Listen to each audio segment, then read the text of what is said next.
Eu estou fazendo as considerações sobre o livro de Números e nós estamos na segunda parte, entrando no capítulo 11. E já entrando no capítulo 11, nós já entramos com murmuração. O povo começa a se queixar e reclamar. E a ira do Senhor se acende.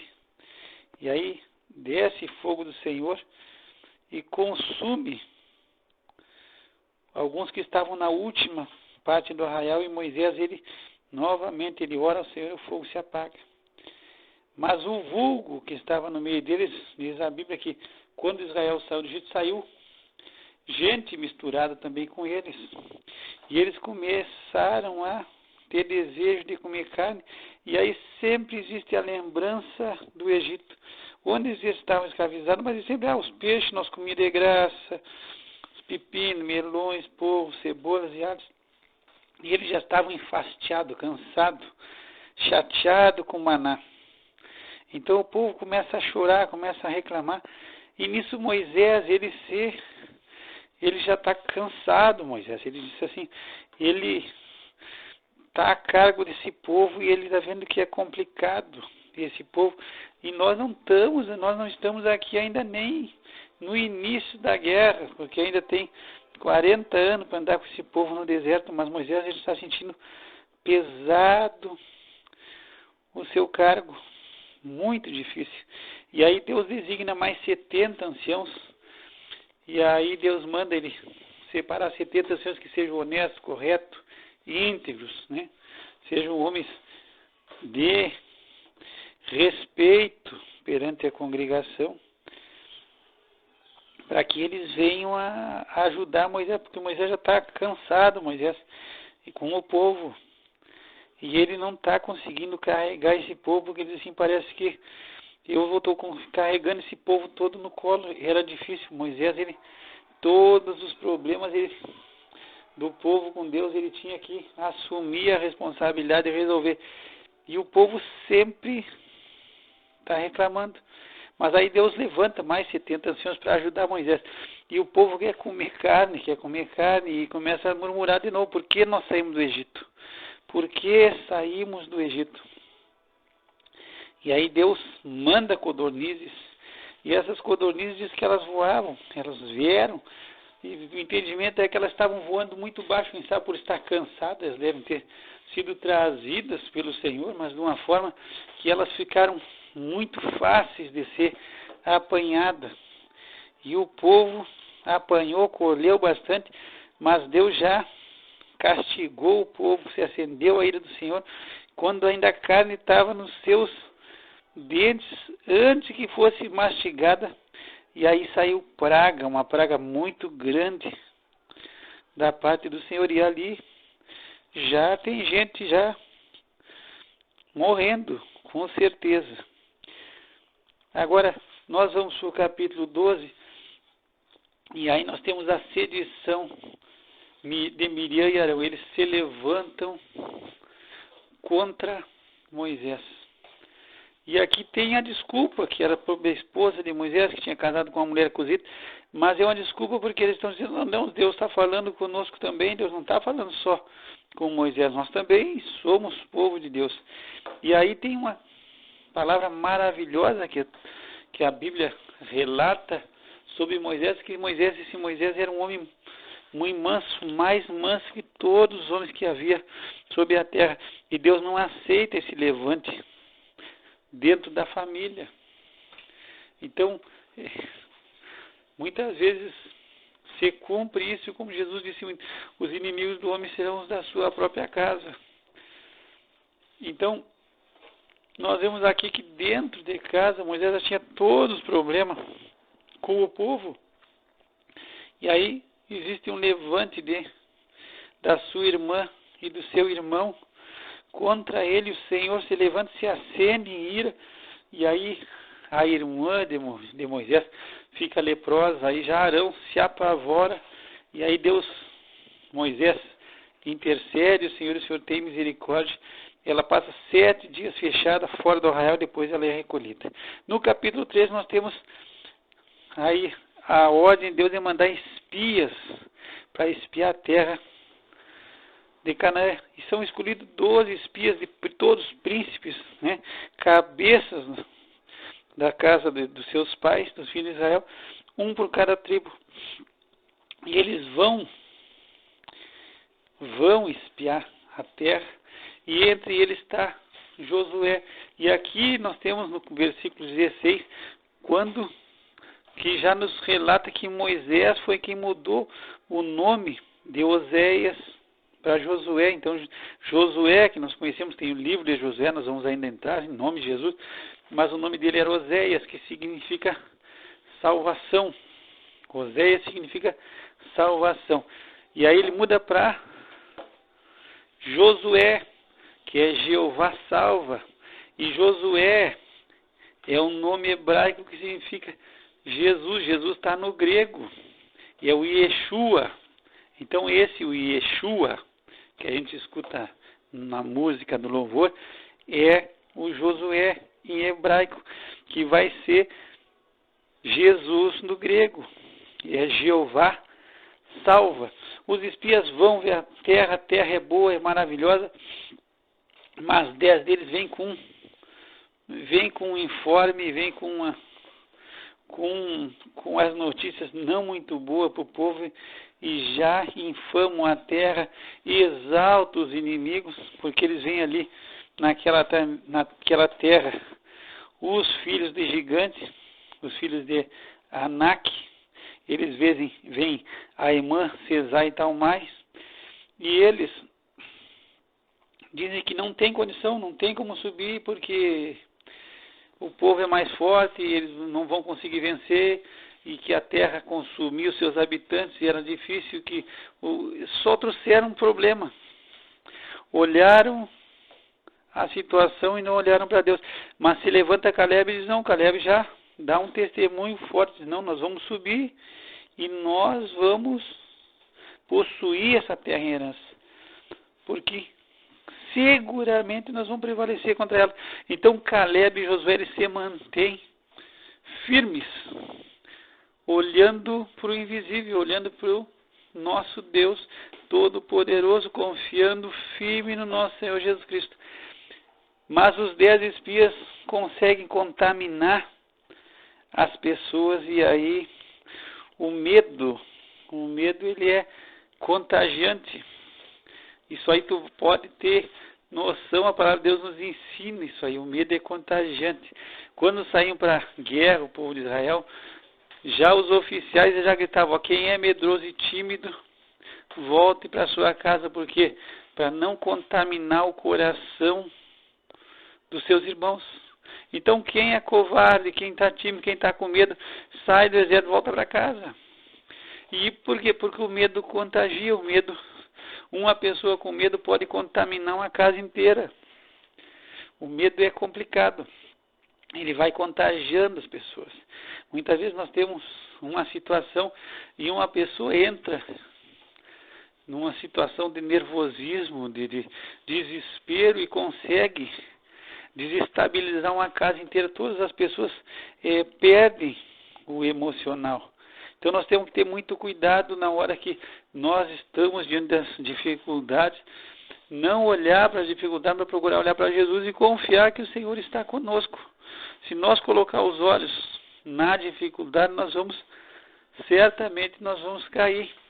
Eu ouvi um testemunho de um pastor argentino que ele tinha que ir num determinado lugar pregar, que ele tinha sido convidado, e o meio mais tranquilo de ir era com esses teco-tecos, esses aviãozinhos pequenos que vai só 2 pessoas. Aí ele pega o avião, um cidadão, para sair no meio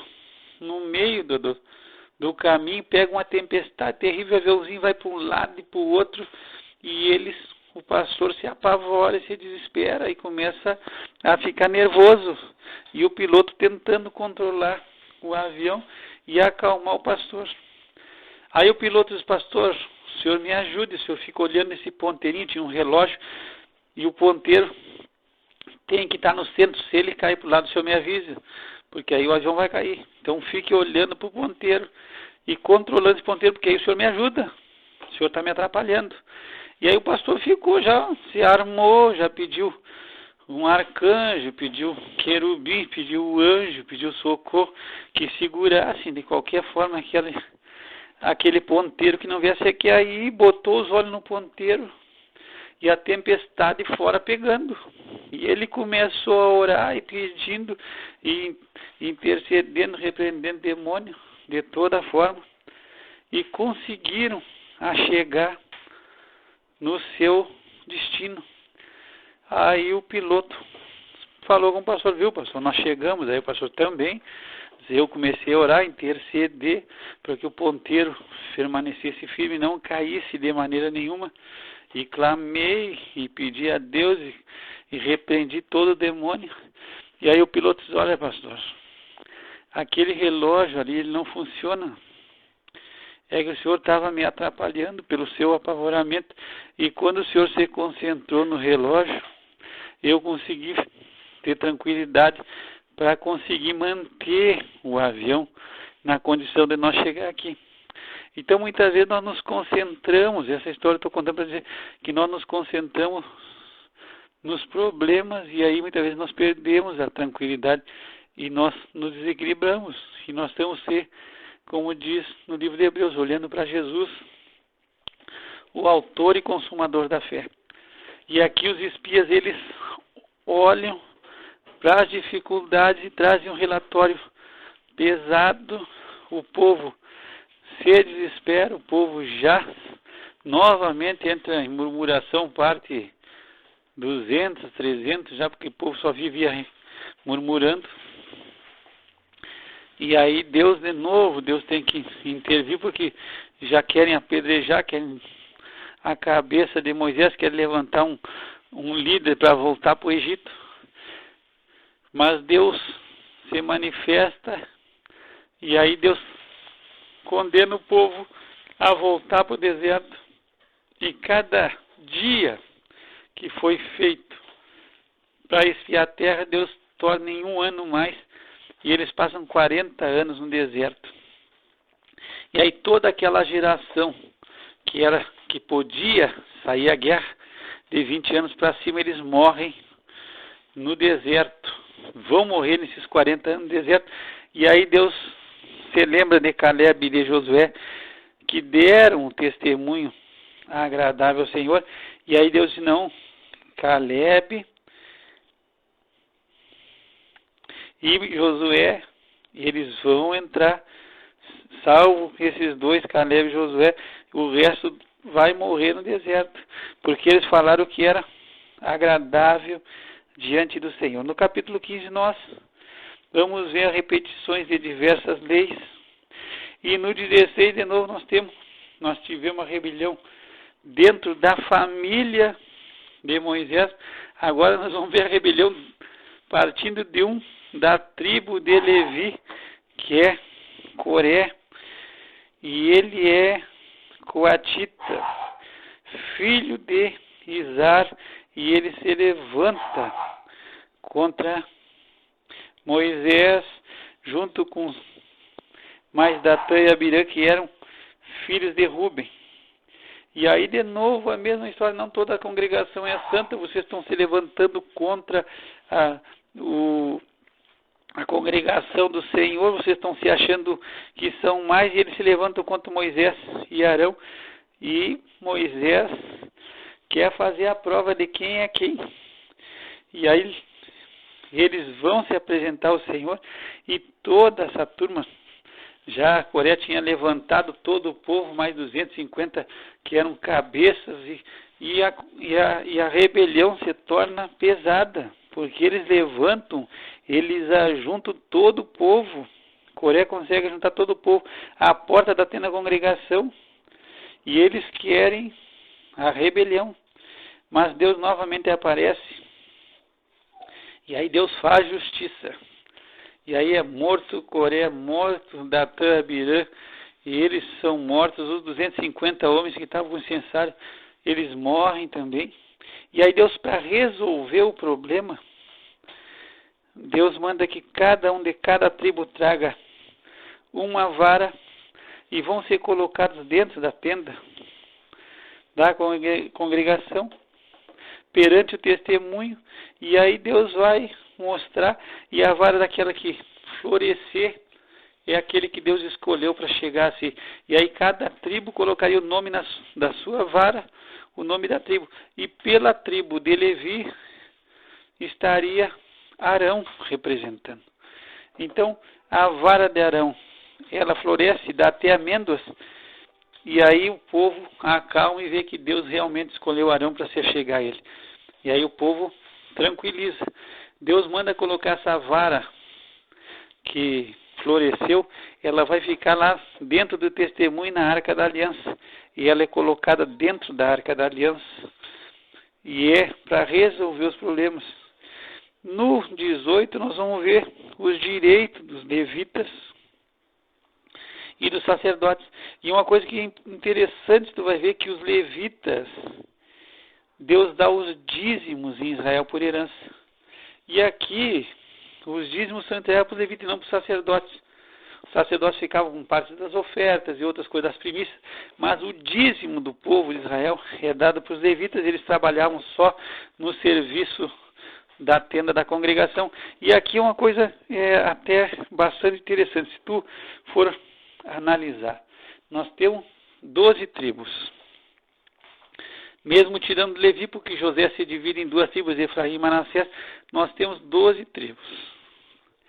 Dessas 12 tribos, se tu vai dar, vamos fazer um cálculo só para te entender como existe justiça nesse dízimo. Nós temos 12 tribos.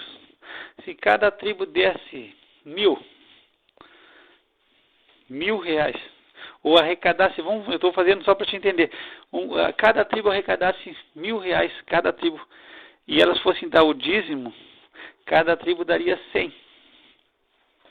E aí chegaria até os levitas 1.200. Então, tu imagina, cada tribo arrecadou 1.000. Estou fazendo um valor, inventando, só para ter noção. E aí os levitas ficariam com 1.200. Então, cada tribo tinha 1.000 e os levitas ficaram com 1.200. Mas desses 1.200, eles iam dar o dízimo. Eles teriam que dar 120 de dízimo, o dízimo dos dízimos, que era entregue aos sacerdotes. Então, tu consegue observar que existe o quê? Uma igualdade.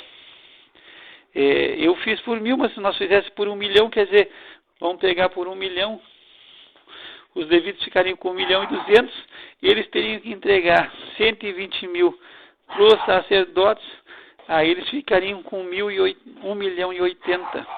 Então, mas o que eu quero que tu entenda é que existe o quê? Uma paridade.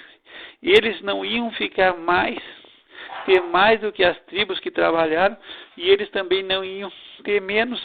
E o que eu quero que tu compreenda nisso aí, que muitas vezes a igreja tem que assalariar aqueles que trabalham na obra. Então, por esse ensinamento aqui, a gente vê que tem que haver uma paridade dentro da igreja. Que o pastor não pode receber mais do que os membros recebem na média, mas também não pode receber menos. É uma média do que a igreja, do que os membros arrecadam. Então, você faria um salário para o pastor dentro do pastor, daquelas pessoas que trabalham na igreja, dentro de uma equação que fosse justa e que ele ficasse no meio do que se arrecada, do que cada um arrecada. Não sei se tu está entendendo, porque muitas vezes parece que a igreja se torna como o vendedor do Avon ou da Boticário, e quanto mais tu vende, mais tu arrecada.